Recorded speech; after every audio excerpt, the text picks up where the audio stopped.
15 de junio del 2017, ¿qué tal? Muy buenos días, bienvenidos a su programa Contacto Directo. Vamos a revisar quiénes son hoy nuestros invitados. Fernando Burbano, asambleísta nacional de la Alianza Creo Suma. El veto del presidente de la República, Lenín Moreno, al proyecto de ley que reforma la ley orgánica de la función legislativa sobre las comparecencias al Pleno e información de los ministros de Estado y el tratamiento a los proyectos de ley que afecten los derechos colectivos. Hay contradicción con la apertura al diálogo. ¿Por qué el veto no fue parcial para mejorarlo? Lo vamos a analizar. También estará en nuestros estudios Jorge Rodríguez, el coordinador de la Comisión Nacional Anticorrupción. Vamos a hablar sobre el destino de las denuncias de corrupción de una comisión que fue incluso enjuiciada penalmente por el Contralor. ¿Cuál será? ¿Qué dispondrá al respecto la estrategia anticorrupción del Ejecutivo? Lo vamos a analizar. Y Laura Chinchilla, expresidenta de Costa Rica, una democracia ejemplar, la vigencia de los derechos humanos y el efecto de la fiebre regional de reelecciones presidenciales. ¿Hay una influencia para el debilitamiento de los organismos internacionales de derechos humanos? Lo conversamos. La actualidad, los protagonistas, el análisis y la información. En Contacto Directo. ¿Qué tal, Alfredo? Buenos días, ¿cómo te va? Muy bien, Estefi, buenos días a todos. El veto del presidente Lenín Moreno al proyecto de ley que reforma la ley orgánica de la función legislativa, aprobado el 11 de mayo por la mayoría de Alianza País, por 84 votos a favor de 113 legisladores presentes, marcaría una contradicción con la política de diálogo y lucha anticorrupción. Fernando Burbano, asambleísta nacional por la Alianza Creo Suma. Buenos días, bienvenido a Contacto Directo. Buenos días, Alfredo, muchas gracias por la invitación. La objeción total del presidente se refiere: 1, comparecencia e información de ministros; 2, tratamiento a proyectos de ley que afecten a derechos colectivos; y 3, temas reglamentarios. La sustancia son los dos primeros puntos. En cuanto al primero, ¿favorecía a la transparencia y fiscalización esta comparecencia que se restableció en el Pleno? Efectivamente, Alfredo, quizás una de las pocas acciones positivas a favor de la lucha contra la corrupción que realizó la Asamblea anterior fue precisamente esta reforma a la Ley Orgánica de la Función Legislativa. Desde este punto de vista hay una contradicción del presidente Lenín Moreno, que ha ofrecido una guerra sin cuartel a la corrupción, pero sin embargo quiere ir a la guerra sin cuartel con las armas caducas que no le sirvieron a los 10 años anteriores para combatir la corrupción. Desde este punto de vista, el que los ministros de Estado acudan de manera regular y normada a las diferentes comisiones de la Asamblea, pues era una reforma sana, productiva. De igual manera, este veto lo que se convierte es en un candado a la posibilidad de seguirla mejorando la ley en este año.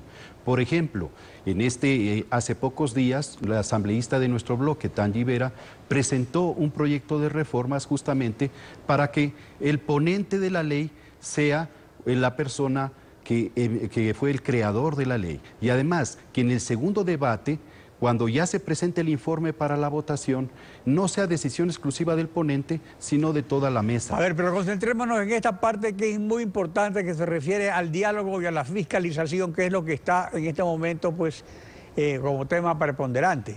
Porque respecto al primer punto de las comparecencias, había una rectificación medular de la Asamblea anterior sobre la política de minimización de la fiscalización, al establecer en el artículo 2 del proyecto la comparecencia de los ministros de Estado, incluso al Pleno con firmes informativos, algo que fue suprimido en 8 años anteriores.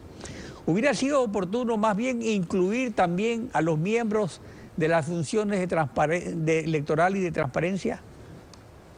Por supuesto, si existiera una voluntad desde el Ejecutivo de mejorar la fiscalización en sus atribuciones como colegislador, pudo, en vez de vetarla totalmente, incluir la comparecencia de las otras funciones del Estado. Creo que aquí lo que se quiere es blindar y continuar con este proceso de fiscalización donde la Asamblea no ha cumplido un rol preponderante en los 10 últimos años.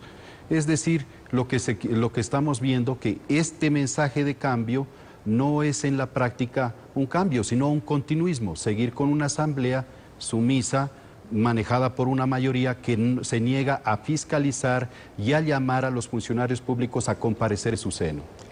Bueno, por lo menos ahora van a llamar al vicepresidente, pero porque él ha insistido. Ahora vamos a ver en qué condiciones, si es un monólogo o si va a responder preguntas. Ahora, respecto al tratamiento de proyectos de ley que afecten derechos colectivos, tema marginado también en los dos periodos legislativos anteriores, hasta tal punto que la Corte Constitucional tuvo que intervenir para su implementación.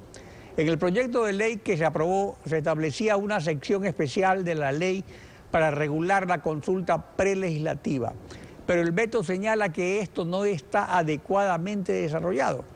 ¿Hubiera sido entonces preferible la objeción parcial que mejore el proyecto y la situación actual que obviamente debe mejorarse? Evidentemente este tema es el tema sacrificado al impedir un proceso de mejoramiento de fiscalización. Nosotros en nuestra propuesta electoral inclusive íbamos mucho más allá. El proponer que las consultas sean vinculantes en el caso de las comunidades cuando se hacen intervenciones mineras, por ejemplo. Pero evidentemente, si la Asamblea lo que quería es profundizar la participación, la vinculación de los ciudadanos en los procesos de formación de la ley, inclusive en los procesos de fiscalización, este veto lo que hace es impedir estos pequeños avances, y eso es lo cuestionable. Claro, porque un avance importante era que incluía, que por lo menos eran vinculantes los consensos a los que se llegue, y por supuesto en los disensos no. Pero eso era muy importante porque tal como está ahora, realmente es como un saludo a la bandera. Por supuesto. Y esto lo que nos está diciendo que hay unos mensajes equivocados desde el Ejecutivo. Por una parte, nos hablan de diálogo y cambio, pero por otra, vemos que las acciones nos llevan hacia un continuismo. Y eso no puede seguir pasando. Mire usted, por ejemplo, en el caso de nuestra tarea fiscalizadora, con el llamado al vicepresidente de la República. Ahora resulta que el vicepresidente solo puede acudir cuando él voluntariamente quiere ir. No podemos tener este tipo de blindaje, es nuestra obligación como asamblea hacer un control político y no se está comprendiendo claramente que en el tema de fiscalización y control político nosotros tenemos que analizar es la responsabilidad política del funcionario. Aquí yo solo quiero poner en el debate algo que hizo el presidente de la República al inicio de su gestión. Él le ha quitado la confianza al vicepresidente de la República cuando le recorta los roles y las funciones en su calidad de vicepresidente. Y hay evidentemente un cambio del decreto 015 al nuevo decreto en el cual le otorga facultades al vicepresidente. Es decir, que le ha disminuido su responsabilidad política porque ya no confía en el vicepresidente asumiendo tantas funciones como las asumió en el periodo anterior. Por lo tanto, en nuestro caso, nosotros deberíamos hacer control político. En las áreas estratégicas le retiró la confianza y sin embargo no quiere responder o no quería, pues ahora lo va a hacer sobre ese aspecto. Ahora, en lo que referente al proyecto de ley Por eso lo vamos a llamar vetado, a juicio político. Otro aspecto eliminado que es muy importante es en el artículo 5, la iniciativa de dar consistencia a las decisiones del CAL sobre la calificación de proyectos de ley, que en cuanto a los que envía el Ejecutivo eran de sumisión, puesto que mandaba con una serie de omisiones y aceptaban todo proyecto. Por el solo hecho de mandarlo al presidente lo aceptaban. Respecto a esto era a los requisitos que indica la Constitución sobre el contenido de los proyectos, exposición de motivos, articulado, materia, etc. Esta calificación técnica de los proyectos de ley es fundamental para que no se considere más a la Asamblea como el Ministerio de la Ley, como así le decía la oposición. Así es, la Unidad Técnica Legislativa tiene esta tarea no vinculante en su informe de sugerir, de calificar y hacer una revisión previa. Lo importante ahí sería de que aquellos funcionarios que van a integrar la Unidad Técnica Legislativa respondan a un proceso de concurso de méritos y una selección muy rigurosa. Claro, porque podría ser que ese informe no vinculante resulta que siempre en definitiva acepte todo, ¿no? Así es, así es. Y vamos a caer en el mismo error de tener la justificación de que hay unidad técnica legislativa que le da paso a los proyectos de ley, pero resulta que la unidad técnica legislativa está vinculada con el oficialismo y eso se resultaría perverso también. Ahora, respecto al artículo 10 del proyecto, que se refiere a la reproducción del artículo 144 de la Constitución en el artículo 42 de la ley, sobre la obligación del presidente saliente de la República de comunicar a la Asamblea con antelación a su salida del país el periodo y las razones por las que debe ausentarse del país. Actualmente la ley no dice nada al respecto. Es necesario incluir esto en la ley porque después del veto pues realmente esto queda en el aire. Bueno, sí, este es otro de los cambios que deberían incluirse. Realmente vemos de que se trata, cuando uno lee entre líneas el veto, el presidente de la República se desentiende de su rol de colegislador y él habla de este respeto de una función de otra. Pero cuando se trata de que el presidente salga y tiene que informar, pues ahí también hay que recurrir a ese respeto, de considerar que el primer poder del Estado tiene que estar enterado a dónde va el presidente de la República de viaje, y más aún si tenemos, como tuvimos en los últimos años, un presidente viajero. Un presidente viajero que viajaba a guitarrear con los migrantes, pero no hubo ninguna visita importante de Estado, por ejemplo, a nuestros principales socios comerciales. Pero en este caso hay una coyuntura especial. También se refiere al primer año de un expresidente. O sea, cuando un ciudadano deja de ser presidente durante el primer año, debe dar esta información a la Asamblea. Así es. Y eso es lo que debería ser así. Debería ocurrir, se supone que en 2 semanas. Por supuesto, y es un acto de responsabilidad política hacerla. Fernando Burbano, asambleísta nacional por la Alianza Creo Suma. Gracias por acompañarnos en Contacto Directo. Muchas gracias a ustedes, Alfredo. Gracias. Más adelante estará con nosotros Jorge Rodríguez, el coordinador de la Comisión Nacional Anticorrupción. Hay nuevas denuncias de corrupción. ¿De qué sirven si el sistema de investigación y control se hunde? Es un desafío también para la sociedad ecuatoriana. Lo vamos a analizar al regresar. Quédese usted en nuestra sintonía. Cobijado por una consulta en las urnas, Moreno podría sortear la arremetida de su partido y quitar de un solo tajo aquel incentivo que vuelve a los mandatarios adictos al poder, la reelección. Lo escribe Carlos Rojas en la revista Vistazo, que circula desde hoy.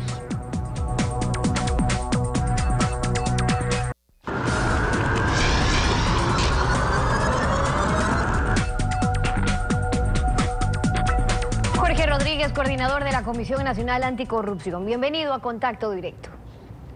Doña Estefi, tenga buen día. Buenos días. El vicepresidente Jorge Glass anunció que comparecerá voluntariamente a la Comisión de Fiscalización en la Asamblea, voluntariamente porque la mayoría de Alianza País no dio paso a una moción en su tiempo que solicitaba la comparecencia de Glass y argumentaban que pues no hay pruebas para vincularlo con ninguno de los casos hoy para investigar. ¿Qué han visto ustedes desde la Comisión Nacional Anticorrupción sobre este caso? Bueno, yo veo realmente el proceso de un enfrentamiento entre la oposición y el gobierno, que a la larga nos va a llevar a una gran desilusión a todo el país. Porque lo que estamos viendo este rato es en determinados momentos cierto tipo de acciones por parte del Ejecutivo que nos permiten tener cierto tipo de esperanza. Pero yo tengo entendido de que en el transcurso del tiempo, por lo que estoy viendo en cada uno de los sectores, es que el poder ciudadano, el ciudadano tiene que empoderarse. No podemos seguir en el camino en donde la oposición y los partidos políticos o Alianza País pues se enfrentan todos los días en un sainete que realmente hasta cierto punto nos va a hastiar del tema de la corrupción. Y como que nos vamos acostumbrando a un tema en donde la ciudadanía, con el poder ciudadano, el artículo 61, numeral 5, obliga a los ecuatorianos a fiscalizar los actos del poder público. Es un mandato de todos los ciudadanos, sin duda, la importancia del poder ciudadano. Ahora, en el caso al que nos referíamos con el vicepresidente, porque se lo va a tratar en la Asamblea, usted argumentaba que en el supuesto de que el vicepresidente no tenga nada que ver en los temas que se están investigando ahora de corrupción, hay una responsabilidad por omisión. Y eso le pregunto, ¿qué implica el que en todos estos años que estaban operando estas redes de corrupción, funcionarios públicos enriqueciéndose, cobrando coimas, dando contratos a los mismos amigos en las áreas de los sectores estratégicos, decía que todos estos años el vicepresidente pues no se haya enterado? Bueno, aquí hay un tema adicional que creo yo que es importante tocarlo. Como que tenemos cierto tipo de dudas la ciudadanía con respecto a lo que harán los organismos públicos de verificación con respecto a los temas de corrupción. Y lógicamente el determinar responsabilidades a determinado funcionario va a ser bastante complicado. Caso de Brecht, por ejemplo. El pueblo ecuatoriano teme que, si bien hay buenas intenciones del presidente de la República, por ejemplo, creemos, y ya también yo personalmente creo, que por lo menos 7 personas de alto nivel del gobierno anterior y algunos del gobierno actual no van a aparecer en la lista de Odebrecht.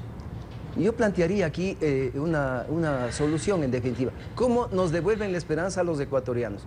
¿Cómo transparentamos realmente la labor del fiscal? Permitan que la Comisión Anticorrupción participe por lo menos en el conocimiento original de la documentación que llegó del Brasil para establecer que en el futuro cercano pues haya el mismo tratamiento a cada uno de aquellas personas que aparecen, inclusive en videos. Porque de lo que conocemos extraoficialmente, la comisión que viajó al Brasil incluso trajo videos en donde se implica a altísimas cabezas del gobierno anterior. Bueno, porque entonces, una cosa es el tratamiento que se lo vaya a dar internamente aquí en Ecuador y otra cosa es lo que digan las delaciones de Odebrecht que se están haciendo con los altos funcionarios y esos 77 funcionarios que están sometidos a este proceso. Pero sobre estos frentes de transparencia, incluso el que creó el presidente Moreno, integrado también por ministros del gobierno y que fueron parte del gobierno anterior, ¿puede garantizar la independencia suficiente para tratar esta lucha contra la corrupción? ¿En qué puede aportar si ya han dejado claro que lo que no van a hacer en este frente que se ha instaurado, lo que no van a hacer es investigar? Bueno, usted ve que el decreto presidencial básicamente habla de temas de prevención de la corrupción. Pero adicionalmente, siendo funcionarios del gobierno, funcionarios de Alianza País, pues es bastante complicado que se conviertan en juez y parte. En tanto en cuanto esa comisión nació muerta, porque yo creo que no tiene ningún futuro. De todas maneras, yo hago un llamado nuevamente a la ciudadanía. El poder ciudadano tiene obligación de tener una participación activa. Y en esto tenemos que exigirle al presidente de la República que ese combate frontal a la corrupción se hace de manera distinta. Como Comisión Anticorrupción, o personalmente, lo que yo creo es que hay que tomar acciones que son bastante más contundentes para la lucha contra la corrupción. Yo hablaba de la integración porque una cosa es una comisión que es creada desde el Estado con representantes de incluso funcionarios o miembros del Ejecutivo, lo cual no deja de ser importante, pero lo medular en la lucha contra la corrupción recae en lo que usted hacía referencia, en las facultades que les den a las comisiones ciudadanas para que puedan inmiscuirse en esta lucha. Está claro que el Consejo de Participación, que en teoría se creó para eso, no pudo cumplir con esa tarea y entonces, ¿qué hace falta para que sean representantes de la sociedad civil quienes finalmente vayan a intervenir en esta lucha? Bueno, yo creo que no necesitamos realmente tener nombramiento público, ni tampoco tener entidades que se inscriben mañosamente ante el Consejo de Participación Ciudadana, porque ese es un telón en donde trata de tapar justamente lo que es casos de la corrupción. Usted ve con vergüenza, vemos los ecuatorianos como recién una vez que hay este terremoto hace 8, 10, 15 días, recién salen con una denuncia en cuanto a lo que es la compra de del edificio para la Corporación Financiera Nacional. En resumen, yo creo que el derecho ciudadano no tiene que darnos nadie más que la Constitución. Y el derecho ciudadano está ya establecido en la Constitución en 3 artículos, muy ampliamente. Y es evidente que eso es realmente lo que nos empodera. Pero una cosa es el derecho ciudadano y finalmente hasta dónde se puede llegar, porque hay comisiones como la suya que son importantes, pueden investigar las denuncias, pero pues la historia se cuenta sola. Ustedes denunciaron un caso, en otro involucraban incluso al Contralor, y su acción llega hasta allí cuando presentan una denuncia a la Contraloría, a la Fiscalía, y en el caso del Contralor, por ejemplo, terminaron ustedes siendo los enjuiciados por haberlo demandado. Entonces, hay ciertos límites para las comisiones ciudadanas que no tendrían mayores facultades, como sí se le dieron, por ejemplo, al Consejo de Participación, que ya lo vamos a revisar. Allí hay diferencias sustanciales. Evidente, pero vea usted, el trabajo nuestro no ha sido en vano, porque el tiempo nos está dando la razón, pero adicionalmente, en la audiencia esta de investigación que se hace un día sábado recién, para efectos de cuando se les toma presos al tío del vicepresidente y a otras personas, están utilizando básicamente indagaciones con respecto a que tienen relación con la Comisión Anticorrupción. Si usted lee detenidamente esa acta de la audiencia, usted va a ver que están utilizando el caso Manduriaco, denunciado por la Comisión. Están utilizando el caso de la Refinería del Pacífico, denunciado por la Comisión Anticorrupción. Entonces, yo veo que realmente, a pesar de que lo dicen, entre comillas, que lo archivaron, pues realmente nuestras denuncias están sirviendo definitivamente para demostrar que lo que está haciendo el actual gobierno tiene relación con aquellas denuncias que presentó. No, claro, las investigaciones sirven, sin duda, y el trabajo de comisiones independientes también, pero un poco ahora que estamos analizando sobre las facultades, es interesante ver cómo han quedado sentados. La diferencia de lo que pasó en el Consejo de Participación Ciudadanas, por ejemplo, que entre sus facultades, según el artículo 208, sí dice investigar las denuncias sobre actos u omisiones que afecten a la participación ciudadana o generen corrupción. Lo otro, emitir informes que determinen la existencia de indicios de responsabilidad, de impulsar acciones legales que correspondan. Y lo más importante, actuar como parte procesal en las causas que se instauren como una consecuencia de sus investigaciones. Entonces, todas estas facultades ya ha tenido en los últimos 8 años el Consejo de Participación. Esas son justamente las facultades que necesitan quienes sí vayan a investigar casos de corrupción también. Evidente, pero va a ser bastante complicado que en un enfrentamiento este rato de la oposición con el gobierno, pues aparezcamos nosotros con funciones que no nos van a dar. Yo creo que el poder ciudadano, ustedes mismos como prensa, tenemos la obligación de decirle al gobierno, por ejemplo, hacia dónde tenemos que ir para dar soluciones. Por ejemplo, le digo un tema, ¿cómo encontramos el dinero de aquellos funcionarios que dicen tengo certificados de 30 países, de 40 países en donde yo no tengo cuentas corrientes? Pero es que eso es absurdo, eso es infantil.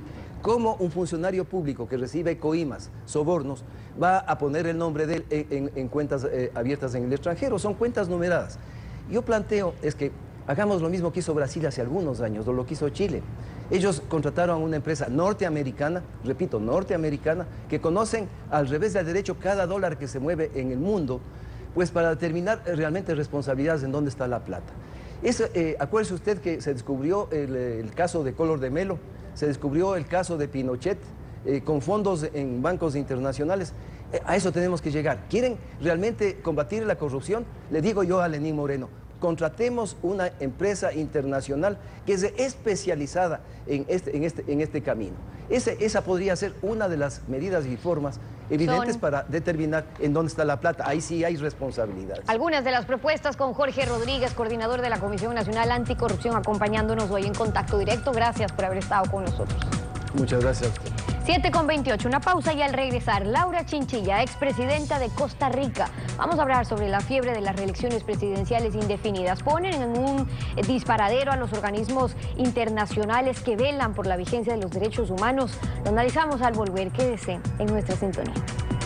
La única salida sostenible para reducir el saldo comercial negativo es controlar el desbocado déficit fiscal, reduciendo el gasto público. Lo escribe Alberto Acosta Burneo en la revista Vistazo, que circula desde hoy.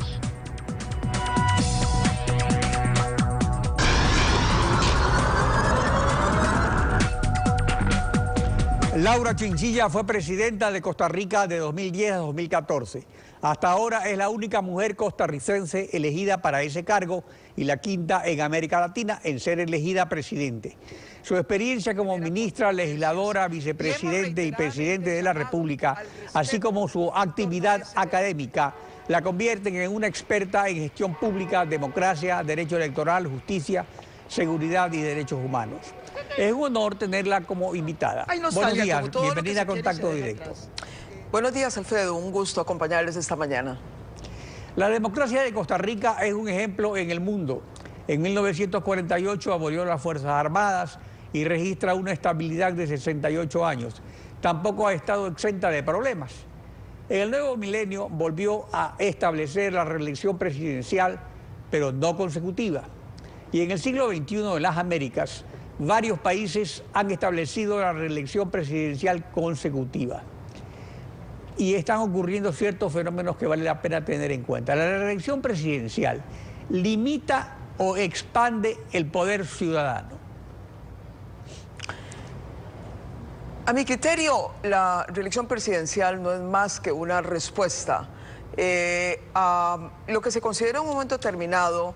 Eran ciclos presidenciales sumamente cortos que dificultaban mucho la posibilidad de concretar obras de parte de los poderes ejecutivos. Además, el tema de un régimen presidencial con oposiciones muy fragmentadas estaba dificultando mucho los temas de toma de decisiones y de gobernabilidad. Entonces vamos de nuevo a abrir el espacio de las reelecciones y efectivamente se suceden muchos cambios de constitución en América Latina. Yo particularmente no soy muy simpatizante de los esquemas de reelección. Me parece que con los sistemas poco transparentes que todavía tenemos en América Latina se presta para un uso inadecuado de los recursos públicos en favor del candidato oficialista, del presidente que se está reeligiendo. Lo ideal es avanzar hacia periodos presidenciales un poco más amplios al estilo de México sin reelección. Ahora bien, en el caso en que haya reelección hay que limitarla, no puede haber una reelección más que una, pues, consecutiva, si es que ese es el modelo que se sugiere. Más allá de una reelección, empezamos a entrar en las aguas turbulentas de un ejercicio bastante abusivo del poder. Ahora, los organismos que velan por la vigencia de los tratados internacionales de derechos humanos generalmente tramitan las violaciones a esos tratados como un asunto de Estado y tardan más de un periodo presidencial. Últimamente se ha evidenciado un debilitamiento de la Comisión Interamericana, que es la antesala de la Corte Interamericana que funciona en San José de Costa Rica. Las reelecciones presidenciales tienden a debilitar la acción de esos organismos por la falta de cooperación de los estados que reeligen a sus gobernantes y resulta que tienen que defenderse. Ahora, las reelecciones indefinidas pueden llegar a colapsar en un momento determinado a los organismos internacionales. Sin lugar a dudas, el impacto de las reelecciones indefinidas es un impacto que en el mediano y largo plazo se va sintiendo, no solamente en las instituciones nacionales, sino también, como lo mencionabas, en el plano de algunas de las instituciones internacionales a donde están representados esos gobiernos que se reeligen. Pero el impacto mayor, a mi modo de ver, es internamente, es decir, se va dando un debilitamiento de los mecanismos de control sobre el ejercicio del poder, se va dando un también debilitamiento de todo lo que es la oposición, se debilita el surgimiento de nuevos liderazgos, porque ¿quién va a atreverse a presentarse contra un presidente que tiene a su haber todos los recursos del poder para poder seguir haciendo campañas? De manera que no es una buena receta si estamos hablando del fortalecimiento de la calidad de la democracia en nuestros países. El hecho cierto es que como son obligaciones vinculantes del Estado, este tiene que, por ejemplo, poner una ley en conformidad con la Convención Interamericana de Derechos Humanos o con el Pacto de Derechos Civiles y Políticos de Naciones Unidas. Pero ¿cómo lo puede hacer un Estado si tiene al mismo gobernante y a los mismos legisladores que expidieron la ley incompatible ¿cómo se puede reforzar la acción de estos organismos entonces? Hay que admitir que en el fondo los organismos internacionales están hechos precisamente de los países que los componen. En ese sentido, es muy difícil, como bien lo mencionás, pretender que un país se acuse a sí mismo cuando quienes están ejerciendo el poder están, digamos, conestando ese tipo de prácticas. De manera que, en el fondo, todo esto nos remite a la gran discusión de fondo sobre la calidad de la democracia en América Latina, y es que la misma depende finalmente de su ciudadanía. En el momento en que los ciudadanos de un país determinado toman conciencia sobre la importancia de depurar el ejercicio del poder, de demandar más rigor a sus gobernantes, más transparencia, más consecuencia con los principios democráticos, ahí empezaremos a ver un cambio. De lo contrario, va a ser muy difícil pretender que los organismos internacionales por sí mismos vengan a hacer los cambios que las naciones no quieren emprender. Precisamente por eso, incluso a nivel internacional, la importancia que tienen las organizaciones no gubernamentales, porque como son los estados parte que tienen que autoanalizarse, entonces resulta o rendir cuentas que son estas organizaciones no gubernamentales las que apoyan la labor de los organismos de derechos humanos. Y a su vez dentro de cada país es el derecho de asociación que no puede ser coartado para que incluso haya esa participación de la ciudadanía, digamos, para que no se estatice la participación ciudadana. Entonces, la misma doctrina social de la Iglesia habla de la subsidiariedad, es decir, la importancia de la ciudadanía. Esa importancia, ¿cómo se refuerza entonces? De eso se trata un poco cuando hablamos de la importancia del pluralismo político dentro de un país. Ahí están los partidos políticos de oposición que pueden canalizar aquellos sectores ciudadanos que no hayan sido cooptados por algunos mecanismos en donde pues lo que se procura es en nombre de la representación ciudadana cooptar y simplemente que sean parte también del partido de gobierno. Ahí es en donde entran a jugar un papel muy importante los medios de comunicación, que son agentes que de alguna manera transmiten también estas preocupaciones ciudadanas y una sociedad civil mucho más robusta, mucho mejor organizada, con voz que se haga sentir. Si no logramos entender en América Latina que el verdadero cambio de la democracia se construye desde la ciudadanía y no a través de una nueva ley o una nueva constitución, pues vamos a seguir entrampados en estas ires y venires de las reformas constitucionales que a veces buscan salidas que no necesariamente están en la ley, sino en la actitud de los ciudadanos y los mecanismos de la sociedad civil para poder canalizar esas expresiones ciudadanas. Para que la Constitución sea efectiva y no letra muerta, además de la acción de los organismos internacionales, se requiere una justicia independiente y elecciones libres. En una democracia que se respete, ¿cómo se puede garantizar justicia independiente y elecciones libres? Es un proceso que está hecho de muchas partes, sin lugar a dudas, pues los preceptos constitucionales son esenciales, pero si hay algo que es importante, son los mecanismos a través de los cuales un país garantiza que esos nombramientos, si bien muchas veces tienen un origen político, no condicionen la función de un juez. En ese sentido, yo sí quiero destacar que en América Latina hemos venido viendo una evolución más bien positiva, aun cuando sigue existiendo el reto de la independencia judicial en varios países. Pero cuando, por ejemplo, hablamos del tema de la corrupción y cuando finalmente vemos que un caso como Odebrecht fue capaz de ponerle cara a los corruptos, porque yo estoy convencida de que estos problemas de corrupción en América Latina vienen de muy de atrás, no creo que sea algo nuevo. Lo nuevo es precisamente que tenemos en algunos países jueces y fiscales con suficiente independencia y ya actuando con un gran profesionalismo que fueron capaces de destapar estos graves casos de corrupción con independencia de cuán poderoso era el empresario o el político involucrado en el caso. Pero ahí también interviene la libertad de expresión. O sea, un Estado que establece sanciones administrativas sumarias para los medios de comunicación, además de las sanciones penales de rigor por la responsabilidad ulterior. ¿Se puede decir que no está amenazada la libertad de expresión, que no hay censura previa cuando hay estas sanciones administrativas? Sin lugar a dudas, la libertad de expresión y particularmente dentro de la libertad de expresión, la libertad de prensa, son pilares esenciales de cualquier democracia. Cuando hablamos de la calidad del liderazgo político, cuando hablamos del control de la corrupción, cuando hablamos de cómo detener los abusos en el ejercicio del poder, sin libertad de prensa, sin un régimen amplio de libertad de expresión, es muy difícil pretender hacerlo. Por eso es que es uno de los valores que más hay que proteger.